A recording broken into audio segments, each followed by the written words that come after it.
Всем добрый день! Сегодня мы с вами поговорим о сценарной технологии и этапах работы над сценарием.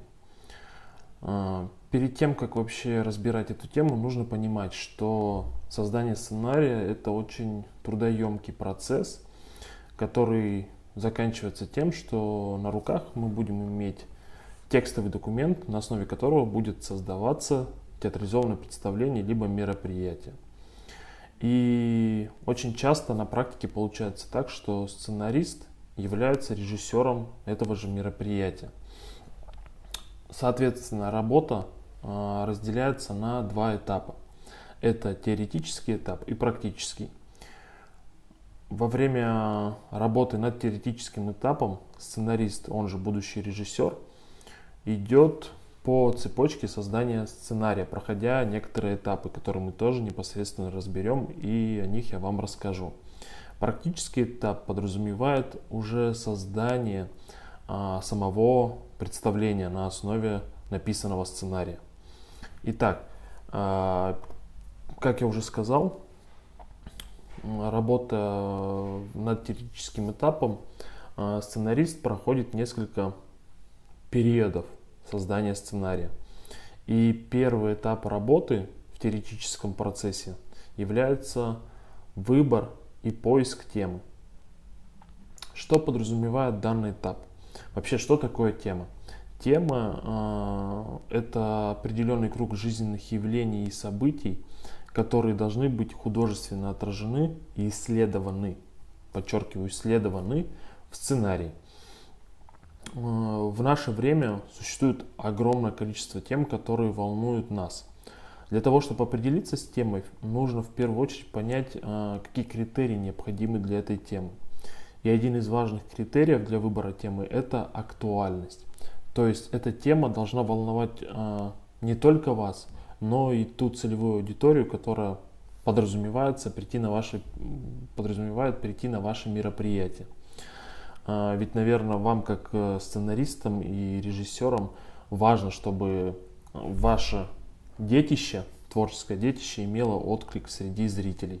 А для этого нужно понимать, что интересно зрителю, о чем он хочет поговорить, что его волнует, какие темы вызывают те или иные мысли в его голове.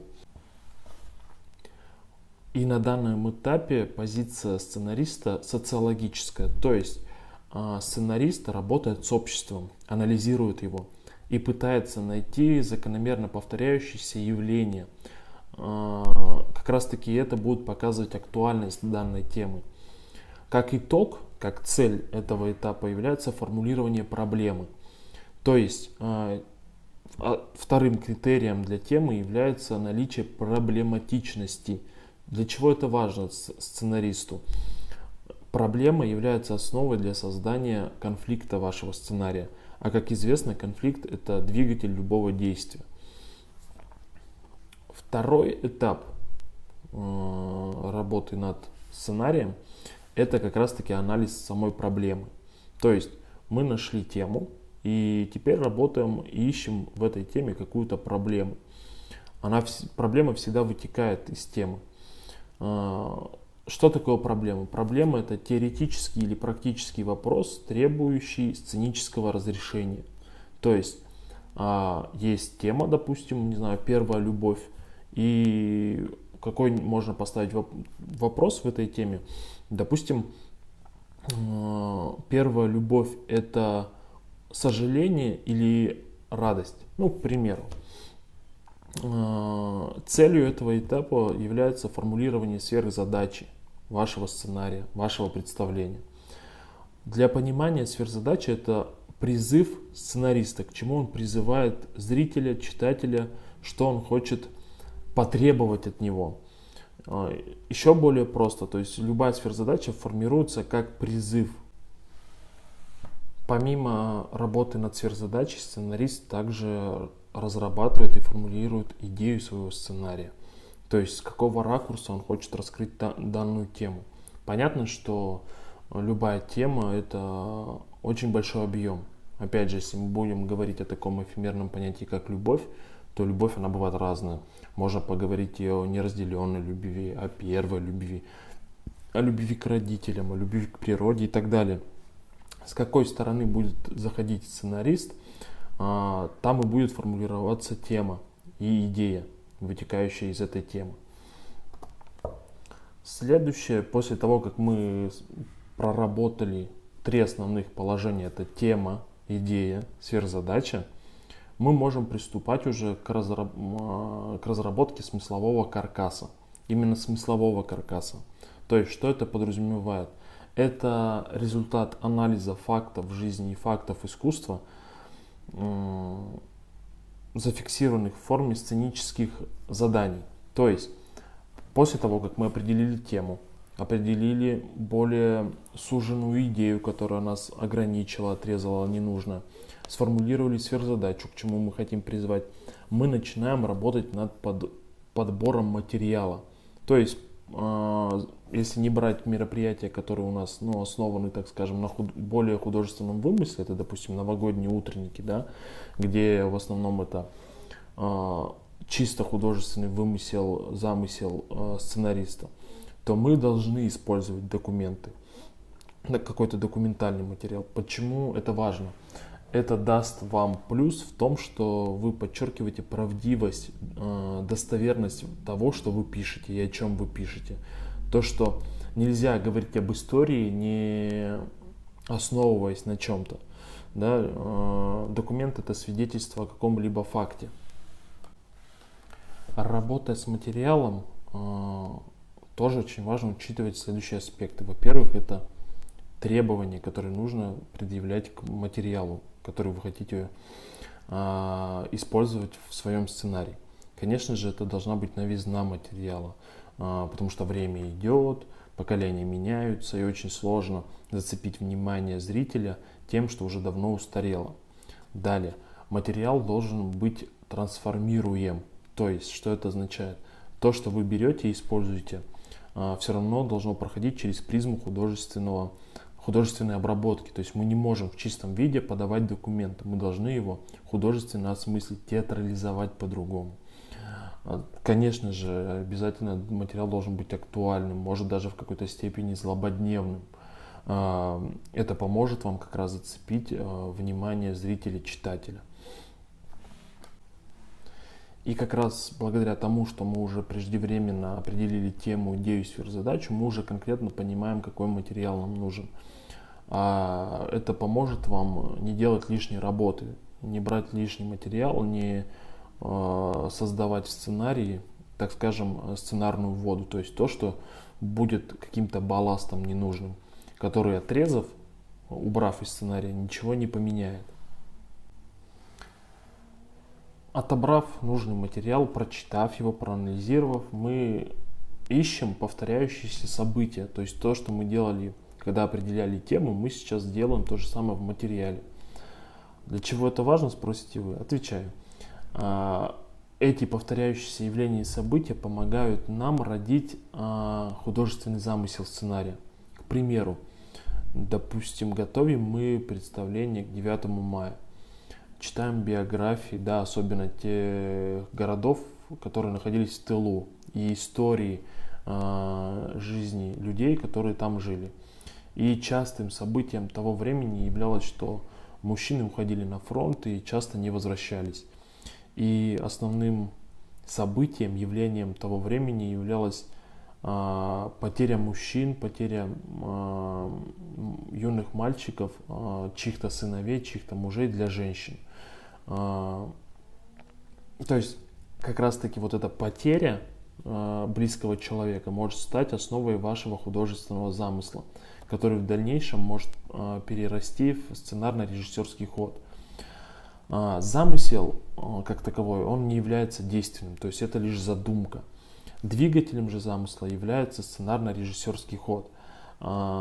Допустим, да, основываясь на том замысле, который я вам озвучил, можно придумать и организовать, что наш сценарий будет построен на биографии женщин, которые вот во время Великой Отечественной войны теряли мужей.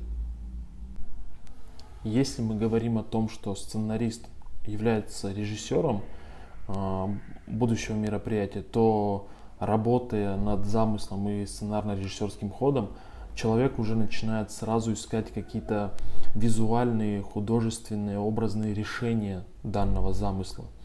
И если говорить опять же об этом замысле, раз мы работаем с ним уже, то символом может стать каска, как перевернутая чаша, наполненная горем каждой женщины, которая в Великую Отечественную войну потеряла мужчину.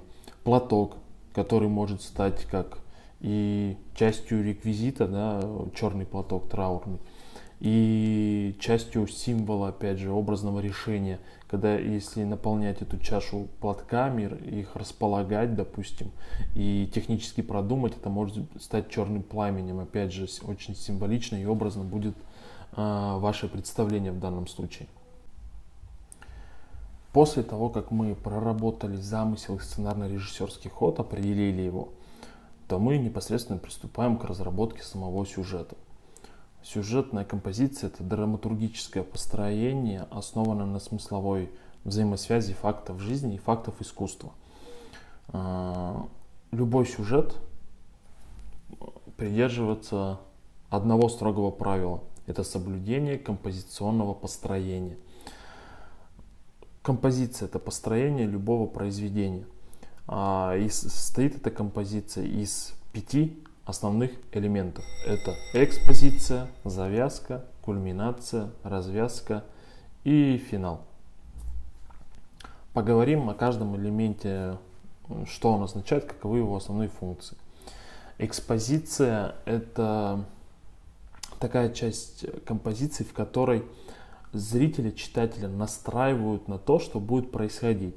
К примеру, если мы готовим какое-то новогоднее представление, то зритель, входящий в наш зал, видит уже атмосферу, созданную режиссером. То есть, скорее всего, на сцене будут какие-то сугробы, елки там в снегу, звучит новогодняя мелодия. Все это нас настраивает на воспоминания детства. Даже взрослые как-то себя перестраивают и готовятся к сказочному представлению.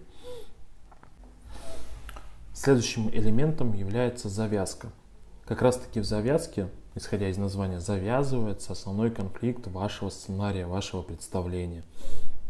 Очень часто конфликт выражается именно в словах, в действиях ваших героев. И существует несколько типов конфликта. Это герой-герой, то есть когда против вашего положительного героя выступает антигерой, антагонист по-другому. Герой-среда, когда против вашего героя выступает уже массовый герой, несколько человек, выражающие противоположную идею. Герой-зритель, это очень важный конфликт. Для чего? Зритель тоже является соучастником вашего действия. Каким образом? Он реагирует, он переживает, он сочувствует, либо наоборот радуется за вашего героя. Это если в классическом варианте. Очень часто используется и непосредственное взаимодействие со зрителем, вступление в диалоги, ответы на вопросы, в зависимости от формы вашего представления.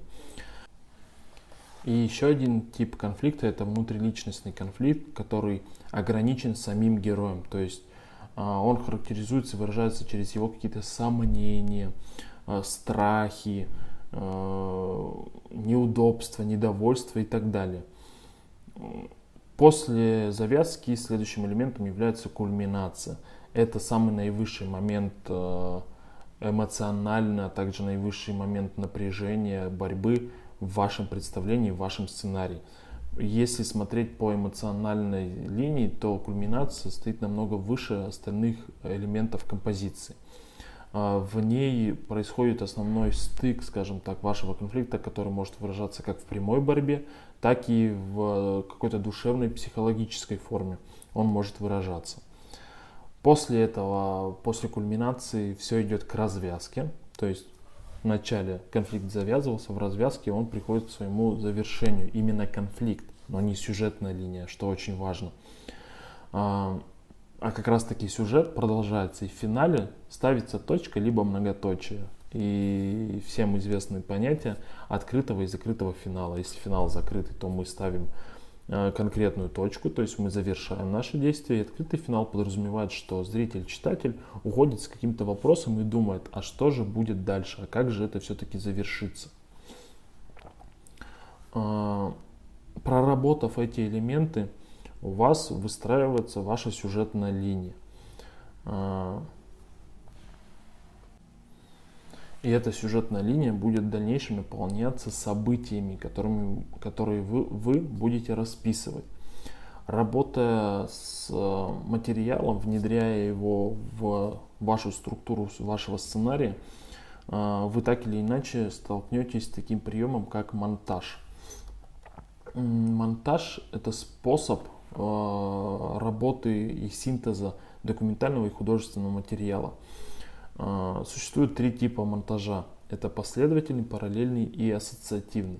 Последовательный – это очень простой, то есть когда вы выстраиваете вашу сюжетную линию согласно хронологической последовательности, то есть не сбивая временные отрезки, не сбивая логическую сюжетную линию. Параллельный монтаж немножко сложнее и подразумевает, что вы ведете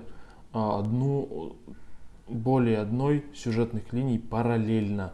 К примеру, да, то есть очень ярко это используется в киноиндустрии, ну и, допустим, в сценическом пространстве, когда сцена разделена на две части, и с одной стороны жизнь одного героя, а параллельно жизнь второго героя. Это если брать простой пример. Ну и высший пилотаж монтажа, это же, конечно, ассоциативный монтаж.